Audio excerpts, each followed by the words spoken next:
Introduction. Tarun, do you know how far is our school from home? I don't know how far is it. It is 3.2 kilometers. Oh, 3.2 kilometers. You mean 3 kilometers, right? No, Tarun, it is more than 3 kilometers. I don't understand point 2 here. What is it?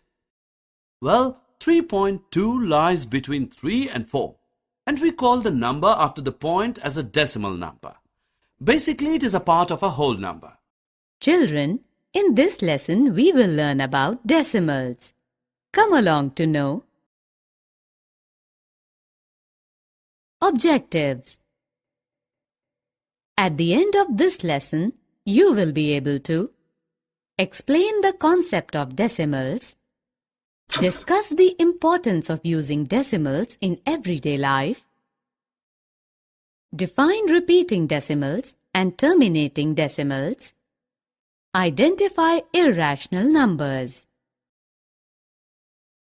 Basically, a decimal is a part of a whole number. Look, the fraction 5 by 10 could be written as 0.5. You can easily identify a decimal by looking at the decimal point. To understand decimals, we need to learn about place value first. Imagine we have a rectangle that represents one whole object. If we divide it into 10 equal-sized rectangles, we will have 10 parts of 1, or we can say tenths. Now, if we divide those rectangles into 10 smaller rectangles, then we have 10 times 10 or 100 parts of 1, that is hundredths. Dividing those rectangles into 10 smaller rectangles, we have 10 times hundreds or thousandths parts of 1, that is thousands. So, the fractions tenths, hundredths, thousandths are called decimal units. Well, writing the decimals is pretty easy. Numbers to the right of the decimal point are decimals. The place values are tenths, hundredths, thousandths, and so on. Whereas numbers to the left of the decimal point are whole numbers. The place values are ones, tenths, hundredths, and so on. Therefore, we read this number as 64 and 86 hundredths. Do you know 1 rupee is just 1/100th of 100 rupee? Isn't it interesting? We can also use decimals for the measurement, weight, and temperature. Therefore, decimals are really very important. Decimals are easier to add or subtract just like the whole numbers. For this purpose, you have to line up the decimals first.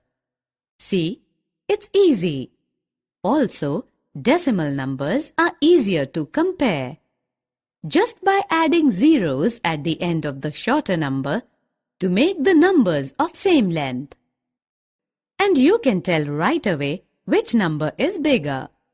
Remember, adding zeros to the right of the decimal does not change the value. Some decimals don't stop and go on adding numbers to the right forever.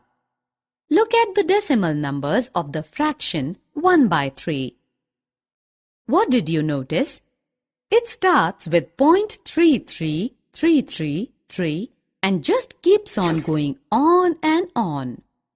So these decimals are termed as repeating decimals. You can round off the number after the 3/10 or 300, but it is more accurate to put a line over the last number. This line indicates that the number keeps on going. And the decimals that stop are called terminating decimals. Some decimals called irrational numbers don't end or repeat. A good example is pi, which is the ratio of circumference of the circle to its diameter. It begins with the number 3.14159 and keeps going on with no particular pattern into infinity.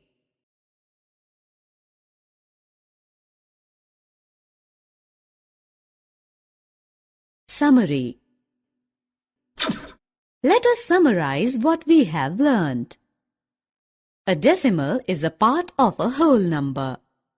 Numbers to the right of the decimal point are decimals, and the place values are tenths, hundredths, thousandths, and so on. Numbers to the left of the decimal points are whole numbers, and the place values are ones, tenths, hundredths, and thousands. Decimals are used every day to talk about things like money, weight, temperature, and measurement of distance. Decimals are added or subtracted by line up the decimal points. Some decimals that don't end and never repeat their digits are called irrational numbers.